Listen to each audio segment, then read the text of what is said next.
नमस्कार, आप देख रहे हैं ऑर्गस साप्ताहिक समाचार।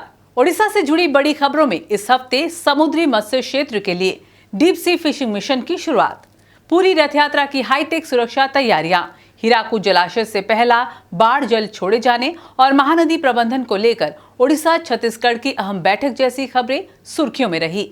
इसके अलावा डॉक्टरों की मांगों पर समिति गठन, एनआईए की कार्रवाई और एयरपोर्ट पर ड्रग्स बरामदगी जैसी खबरों पर भी रही नजर। राष्ट्रीय और अंतर्राष्ट्रीय खबरों में ब्रह्मोस समझौता, वायनाड हादसा, अहमदाबाद ब्लास्ट मामले का फैसला और अमेरिका ईरान तनाव भी चर्चा में रहे। खेल जगत में फीफा वर्ल्ड कप से जुड़ी ताजा खबरों पर भी नजर है। तो अब नजर डालते हैं इस हफ्ते की बड़ी खबरों पर। गहरे समुद्र में भारत ने बड़ी छलांग लगाई है। देश के समुद्री मत्स्य क्षेत्र के लिए एक बड़ी पहल की गई है। उपराष्ट्रपति सीपी राधाकृष्णन ने भुवनेश्वर में डीप सी फिशिंग मिशन का शुभारंभ किया। इस मिशन का उद्देश्य गहरे समुद्र में टिकाऊ मत्स्य उत्पादन को बढ़ावा देना और देश के करीब 5 करोड़ मत्स्यजीवियों की आजीविका को मजबूत करना है। इस दौरान उपराष्ट्रपति ने पात्र मछुआरों और संस्थाओं को लेटर ऑफ ऑथराइजेशन या एलओए भी सौंपे। उन्होंने कहा कि नई व्यवस्था से गहरे समुद्र में जिम्मेदार और पारदर्शी तरीके से मछली पकड़ने को बढ़ावा मिलेगा। सरकार का लक्ष्य भारत के समुद्री खाद्य निर्यात को नई ऊंचाइयों तक पहुंचाना और ब्लू इकोनॉमी को मजबूत बनाना है। रथ यात्रा पर बड़ा विवाद गहराता जा रहा है। पुरी के गजपति महाराज दिव्य सिंह देव की अपील को इस्कॉन ने खारिज कर दिया है। विदेशों में मनचाही तारीख पर रथ यात्रा आयोजित करने के अपने फैसले पर पुनर्विचार से इस्कॉन ने साफ इनकार कर दिया है। गजपति महाराज ने इस्कॉन गवर्निंग बॉडी से शास्त्रों के अनुसार केवल आषाढ़ शुक्ल द्वितीया को ही रथ यात्रा आयोजित करने का आग्रह किया था। उनका कहना है कि अलग अलग तारीखों पर रथ यात्रा आयोजित करना श्री जगन्नाथ परंपरा और संस्कृति के विरुद्ध है।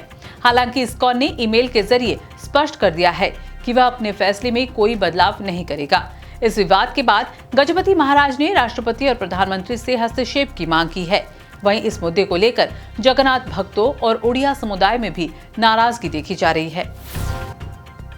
ओडिशा में सड़क हादसों पर लगाम लगाने के लिए राज्य परिवहन प्राधिकरण यानी एसटीए ने सख्त कदम उठाए हैं। अब फिटनेस सर्टिफिकेट, वैध बीमा या परमिट के बिना वाहन चलाने पर सिर्फ जुर्माना ही नहीं बल्कि वाहन भी जब्त किया जाएगा। एसटीए ने सभी आरटीओ, सहायक आरटीओ और मोटर वाहन निरीक्षकों को सख्ती से जांच अभियान चलाने के निर्देश दिए हैं। आदेश की अनदेखी करने वाले अधिकारियों पर भी विभागीय कार्रवाई होगी। सरकार ने वाहन मालिकों से सभी जरूरी दस्तावेज समय पर नवीनीकरण कराने और नियमों का पालन करने की अपील की है। ओडिशा के हीराकुद जलाशय से इस साल का पहला बाढ़ का पानी महानदी में छोड़ा गया। पारंपरिक पूजा अर्चना के बाद सबसे पहले स्पिलवे का नंबर 7 स्लुइस गेट खोला गया, जिसके बाद चरणबद्ध तरीके से 3 और गेट खोले गए।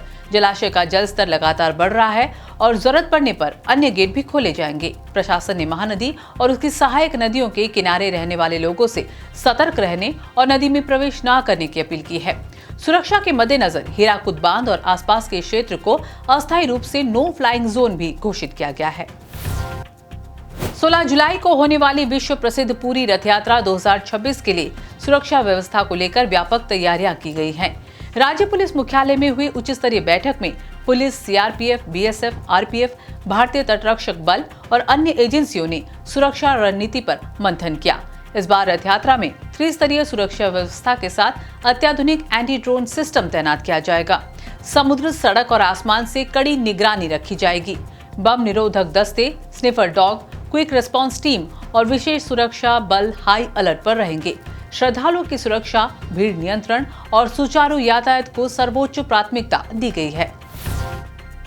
ओडिशा में डॉक्टरों के आंदोलन के बाद सरकार ने ओडिशा मेडिकल सर्विसेज एसोसिएशन यानी ओएमएसए की मांगों पर विचार के लिए एक उच्च स्तरीय समिति का गठन किया है। वित्त विभाग के प्रमुख सचिव की अध्यक्षता में बनी इस अंतर विभागीय समिति में सामान्य प्रशासन, विधि और स्वास्थ्य विभाग के वरिष्ठ अधिकारी शामिल हैं। समिति डॉक्टरों की मांगों की व्यवहारकारिता का आकलन कर सरकार को अपनी सिफारिश सौंपेगी। गौरतलब है कि विभिन्न मांगों को लेकर ओमसा के डॉक्टर आंदोलन पर थे, जिसे स्वास्थ्य मंत्री के साथ वार्तालाप हुई थी और फिलहाल स्थगित कर दिया गया था। भुवनेश्वर के सुंदरपदा स्थित आजाद नगर बम विस्फोट मामले में एनआईए ने बड़ी कार्रवाई करते हुए एक और आरोपी को उत्तर प्रदेश से गिरफ्तार किया है। गिरफ्तार आरोपी रोहन रंजन राउतराय पर विस्फोटक रखने, लोगों की जान खतरे में डालने और आपराधिक साजिश रचने सहित कई गंभीर धाराओं में मामला दर्ज किया। जांच के दौरान उसके उत्तर प्रदेश भाग जाने की जानकारी मिली थी। एनआईए उसे गिरफ्तार कर भुवनेश्वर की झारपड़ा जेल भेज चुकी है। गौरतलब है कि 27 जनवरी 2026 को हुए इस विस्फोट में मुख्य आरोपी शहनवाज और उसकी मां की मौत हो गई थी, जबकि 2 अन्य लोग घायल थे। बाढ़ प्रबंधन को लेकर ओडिशा और छत्तीसगढ़ के अधिकारियों के बीच हीराकुद में अहम बैठक हुई। बैठक में दोनों राज्यों के जल संसाधन विभाग और केंद्रीय जल आयोग के वरिष्ठ अधिकारियों ने महानदी बेसिन में बाढ़ प्रबंधन, समन्वय और जल संबंधी आंकड़ों के आदान प्रदान पर चर्चा की। अधिकारियों ने सहमति जताई कि छत्तीसगढ़ के ऊपरी बांधों से पानी छोड़े जाने की जानकारी समय पर हीराकुद प्रशासन को दी जाएगी, ताकि जलाशय का बेहतर प्रबंधन और बाढ़ नियंत्रण सुनिश्चित किया जा सके। हालांकि गैर मानसूनी जल छोड़ने से जुड़े विवाद के मुद्दे पर छत्तीसगढ़ के अधिकारियों ने कोई प्रतिक्रिया नहीं दी। राजधानी भुवनेश्वर के एयरपोर्ट पर डीआरआई ने बड़ी कार्रवाई करते हुए करीब 5 करोड़ रुपए कीमत की 11 किलो मारिजुआना जब्त की है।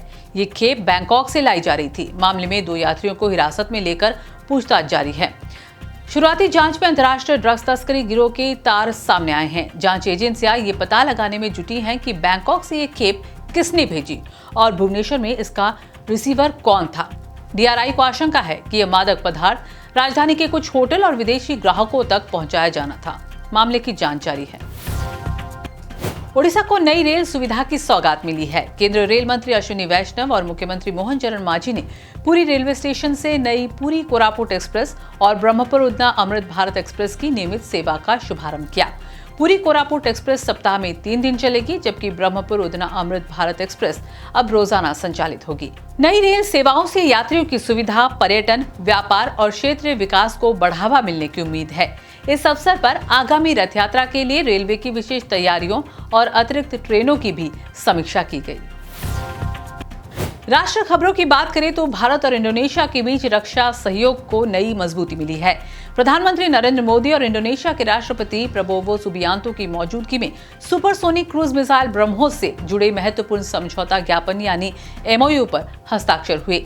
जकार्ता में हुई द्विपक्षीय वार्ता में रक्षा, व्यापार और समुद्री सुरक्षा से जुड़ी कई अहम मुद्दों पर भी सहमति बनी। प्रधानमंत्री मोदी अपने 2 दिवसीय दौरे के दौरान इंडोनेशिया की संसद को भी संबोधित किए। माना जा रहा है कि ये यात्रा दोनों देशों के रणनीतिक और ऐतिहासिक संबंधों को नई दिशा देगी। केरल के वायनाड जिले में भीषण भूस्खलन की घटना में 6 लोगों की मौत हो गई, जबकि 3 लोग अब भी लापता बताए जा रहे हैं। हादसा कल्लाड़ी इलाके में एक निर्माणाधीन सुरंग सड़क परियोजना के पास हुआ। लगातार बारिश के कारण सुरंग की खुदाई से निकाली गई मिट्टी का बड़ा ढेर अचानक ढह गया, जिसकी चपेट में कई मजदूर आ गए। हादसे के बाद बड़े बड़े पेड़ और लोहे की बैरिकेड भी बह गए। राहत और बचाव अभियान लगातार जारी है।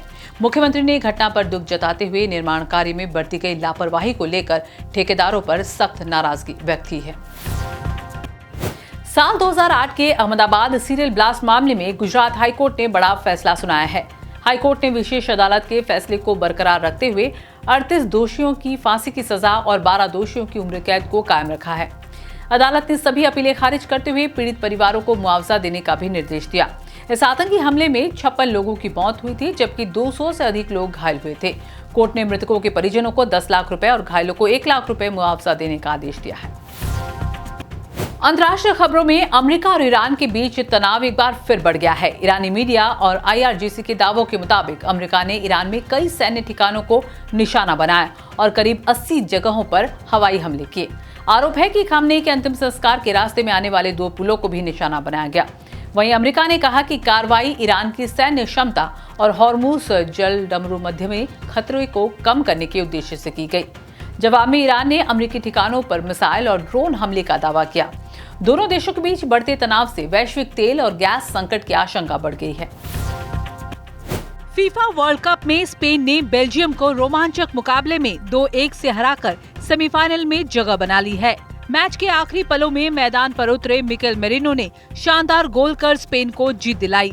इससे पहले फेबियन रुइज ने स्पेन को बढ़त दिलाई थी, लेकिन चार्ल्स डी केटेलारे ने बेल्जियम की वापसी कराई। मुकाबले के दौरान बेल्जियम को बड़ा झटका लगा जब स्टार गोलकीपर थिबो कुर्तुआ चोट के कारण मैदान से बाहर हो गए। इस जीत के साथ स्पेन ने अपनी लगातार 36 मैचों की अजेय बढ़त कायम रखी है। अब सेमीफाइनल में स्पेन का सामना फ्रांस से होगा। तो ये थी इस सप्ताह की प्रमुख खबरें। उड़ीसा में विकास, सुरक्षा और प्रशासनिक फैसलों से जुड़ी कई अहम गतिविधियां देखने को मिली। वहीं राष्ट्रीय और अंतर्राष्ट्रीय स्तर पर भी कई बड़े घटनाक्रम सामने आए।